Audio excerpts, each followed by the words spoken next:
اب تک یقینی طور پر آپ نے کووڈ-19 کے بارے میں سن لیا ہوگا، یا پھر کرونا وائرس کی بیماری جو کہ 2019 میں پائی گئی، جو کہ تقریباً پوری دنیا میں ایک وبا کی طرح پھیل گئی۔ لیکن دیکھا جائے جو مین کنٹری اس سے افیکٹ ہوئی تھی وہ چائنا تھی، لیکن مختلف ڈگریز پر یہ دوسرے ممالک میں بھی تقریباً پھیل رہا ہے۔ باضابطہ طور پر اس وائرس کو شروع میں 2019 NCOV کہا جاتا تھا، یا پھر 2019 کا نوول کرونا وائرس، اور رسمی طور پر اس کو ووہان کا کرونا وائرس بھی کہا گیا۔ جو ورلڈ ہیلتھ آرگنائزیشن ہے اس نے اس بیماری کا نام رکھا کووڈ-19، کیونکہ یہ کوئی جغرافیائی حوالہ نہیں دیتی،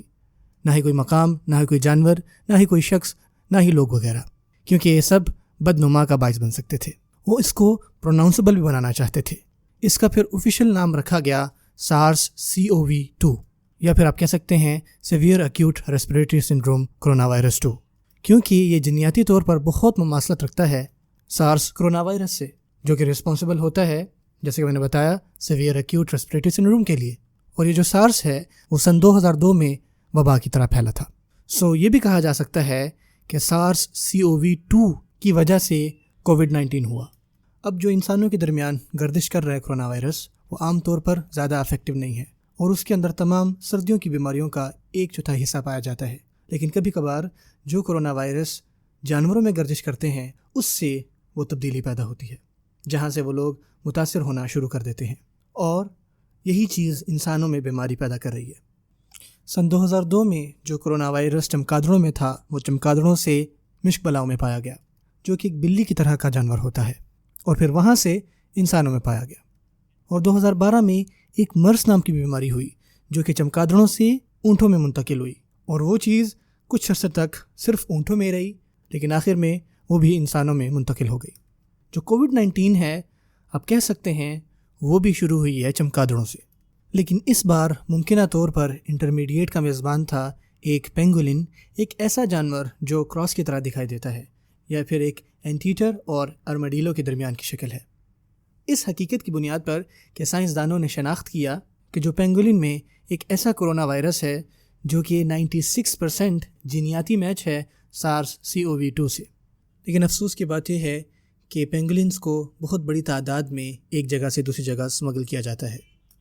اور زیادہ طور پر اس وجہ سے کیونکہ لوگ یہ سمجھتے ہیں کہ ان کے اندر کوئی شفا بخش خصوصیات پائی جاتی ہیں، اور جب کہ وہ دنیا بھر میں پھرتے ہیں بجائے یہ کہ وہ صرف جنگلوں میں رہیں، تو بہت زیادہ چانسز ہیں کہ انہی کی وجہ سے انسانوں کے اندر کرونا وائرس پایا جا رہا ہے۔ اور دیکھا جائے تو 11 فروری 2020 تک ہمارے پاس تقریباً 43,103 ایسے کیسز ہیں جو کہ کووڈ-19 سے متاثر ہوئے ہیں، جن سے 1,018 اموات ہو چکی ہیں۔ اور ورلڈ ہیلتھ آرگنائزیشن کے مطابق اس کا جو فیٹیلٹی ریٹ ہے وہ 2.4% ہے، اور بہت ساری تعداد جو ان کیسز کی اور ان اموات کی ہوئی ہے وہ چائنا میں ہی ہوئی ہے۔ اور دیکھا جائے کہ سن 2002 میں جو سارس ہوا تھا اس کی وجہ سے تقریباً 8,098 کیسز ہوئے تھے ایسے، اور اس سے تقریباً 774 اموات ہوئی تھی،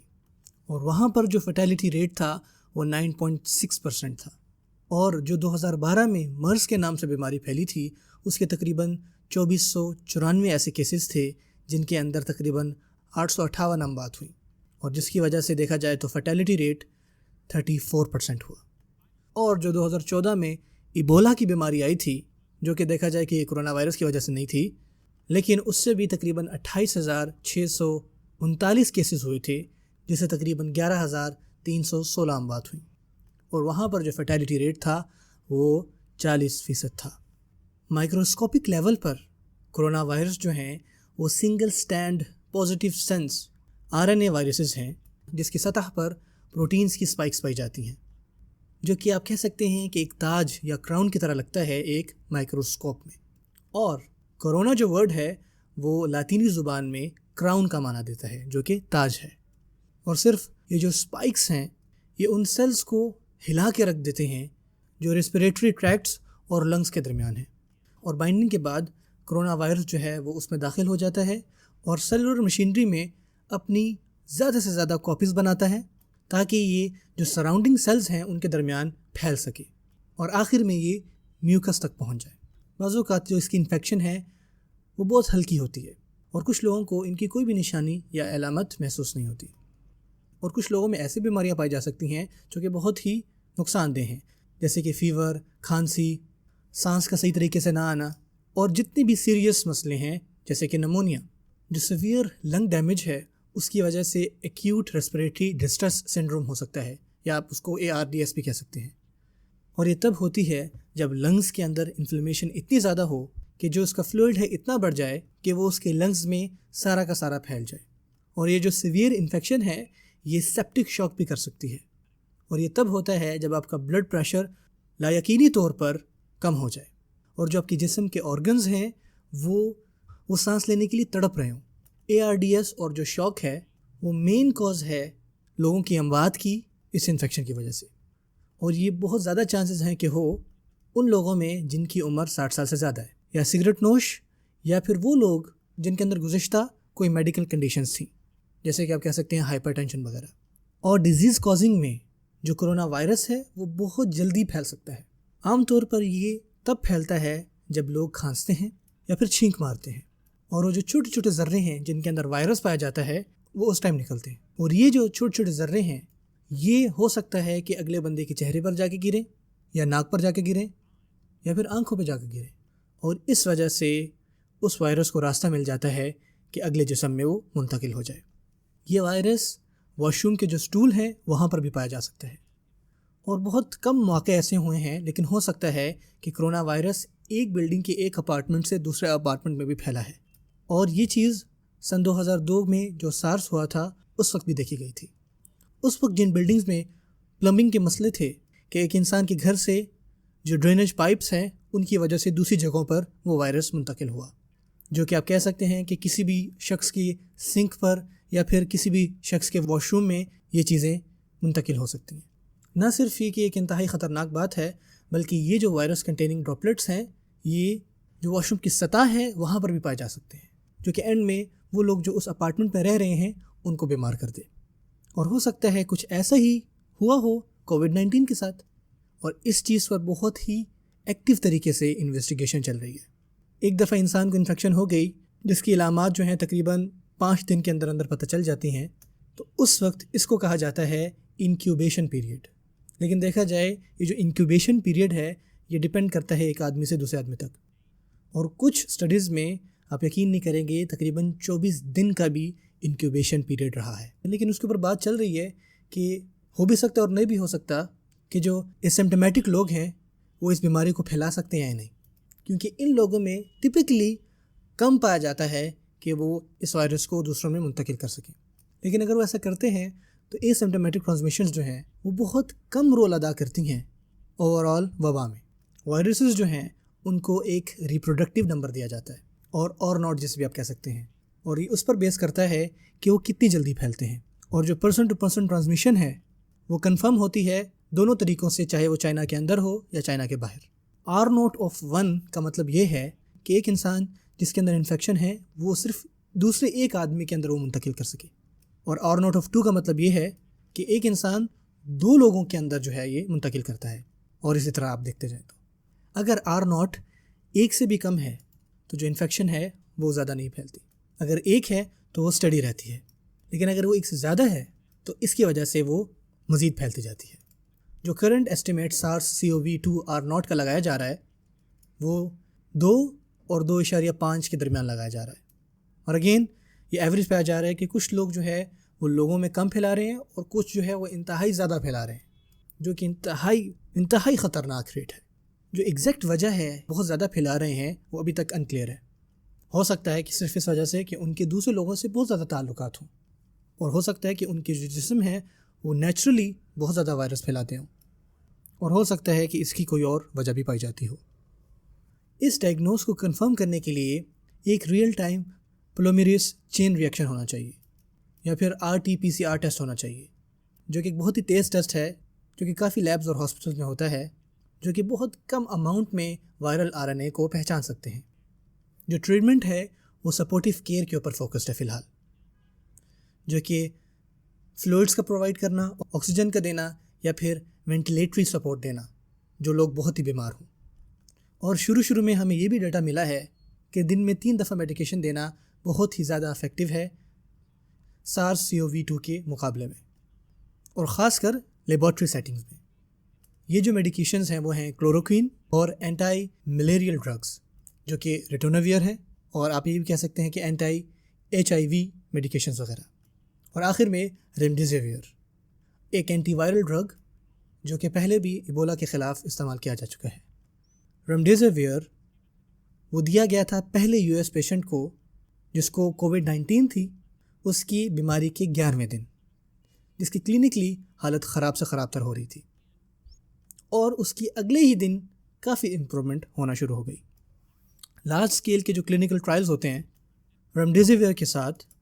یہ آلریڈی ہی چل رہے ہیں چائنا کے اندر، لیکن افسوس کے ساتھ کہنا پڑا ہے اب تک اس کی کوئی ویکسین جو ہے وہ دریافت نہیں ہوئی جو کہ ہمیں یقینی طور پر COVID-19 سے بچا سکے، اور دیکھا جائے تو اس کی ویکسین ابھی اتنے جلدی آتے ہوئے محسوس بھی نہیں ہوتی۔ اب کا جو ہمارا ہدف ہے وہ یہی ہے کہ ہم زیادہ سے زیادہ جو لوگوں کی ایک دوسرے کے ساتھ معاملات ہیں ان کو کم سے کم کیا جائے۔ سب سے پہلے کہ جن کے اندر COVID-19 ہیں ان کو آئسولیٹ کیا جائے۔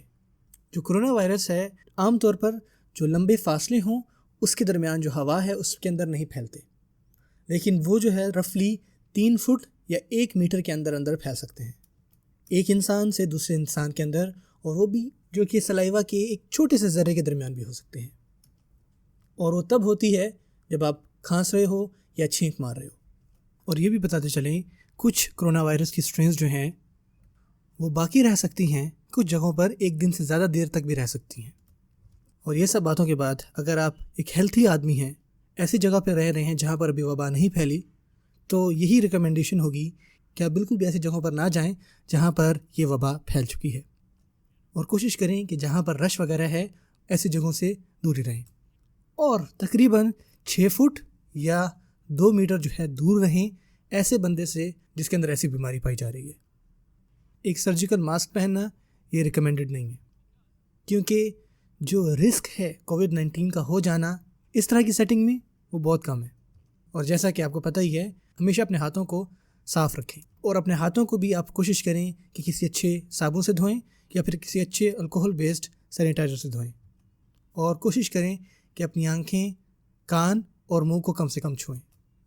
کیونکہ یہ جو ایریا ہے اس کو T زون کہا جاتا ہے، اور یہی بیسیکلی کامن انٹری پوائنٹس ہیں جہاں سے وائرس کسی انسان کے اندر داخل ہوتا ہے۔ اور وہ لوگ جو ہیلتھ کیئر میں کام کرتے ہیں، جو ایسے لوگوں کے درمیان کام کر رہے ہیں، تو ان کو ریکمینڈ یہ کیا جاتا ہے کہ وہ ڈراپلیٹس یا پھر کانٹیکٹ پریکاشنز اچھی طرح سے مد نظر رکھیں، اور اس کے اندر پائی جاتی ہیں تمام وہ چیزیں جو کہ پرسنل پروٹیکٹیو اکوپمنٹ ہے، جیسے کہ ایک صاف dry surgical mask, gloves, long sleeved gowns, اور آنکھوں کو پروٹیکٹ کرنے کے لیے گوگلز وغیرہ، اور ایسے پروسیجر کرنا جس کے اندر ایروسول نکلتا ہے جیسے کہ ٹریکیل انٹوبیشن، برونکوسکوپی، CPR یا پھر نان انویسیو وینٹیلیشنز، یہ بہت ضروری ہے کہ آپ N95 ریسپیریٹر کو پہنیں، اور یہ بچاتا ہے آپ کو 95% جو اسمال پارٹیکلز ہیں ان سے، جیسے کہ ریسپریٹری ڈراپلیٹس وغیرہ ہیں۔ جلدی سے ہم ریکیپ کرتے ہیں کہ جو SARS-CoV وائرس ہے وہ ریسپریٹری ڈیزیز کالڈ COVID-19 ہے، وہ کاز کرتا ہے، اور یہ جو وائرس ہے یہ دیکھا جائے تو چمگادڑوں سے شروع ہوا تھا، اور یہ منتقل ہوا تھا پینگولنز میں جو کہ ایک انٹرمیڈیٹ میزبان تھا، اور پھر انسانوں میں۔ یہ جو وائرس ہے یہ ریسپریٹری ڈراپلیٹس کے تھرو ٹریول کرتا ہے اور ایک انسان میں داخل ہوتا ہے اس کے منہ، ناک اور آنکھوں سے، اور ایک دفعہ وہ جسم میں داخل ہو جائے تو وہ آپ کی جو ریسپریٹری سسٹم ہے تو اس کے اندر وہ کچھ نشانیاں جو ہیں وہ چھوڑنا شروع کر دیتا ہے، جیسے کہ آپ کو بخار ہو جائے، کھانسی یا سانس وغیرہ کا نہ آنا، اور ہو سکتا ہے کچھ لوگوں کو اس سے زیادہ مسائل پیدا ہونا شروع ہو جائے، جیسے کہ نمونیا ہے، ARDS ہے، یا پھر شوک ہے۔ جو ان کی ٹریٹمنٹس ہیں وہ فی الحال سپورٹیو کیئر کے اوپر فوکسڈ ہے، لیکن کچھ میڈیکیشنز لائک ریمڈیسیویر ان کو فی الحال کلینکل ٹرائلز پر چلایا جا رہا ہے، لیکن اس وقت جو سب سے بہترین ترجیح ہے وہ یہی ہے کہ آپ اپنے آپ کو بچا کے رکھیں، اور یہ انکلوڈ کرتا ہے اپنے ہاتھوں کو دھونا، اور ایسی جگہ ٹریول نہ کرنا جہاں پہ وبا پھیلی ہوئی ہے، اور ایسی جگہ پر بھی نہ جانا جہاں پر بہت سارے لوگوں کا ہجوم ہو، اور کوشش کریں کہ اپنی T زون کو کم سے کم ہاتھ لگائیں، اور اگر آپ ہیلتھ کیئر ورکر ہیں تو ہمیشہ پروٹیکٹیو اکوپمنٹ کو یوز کریں۔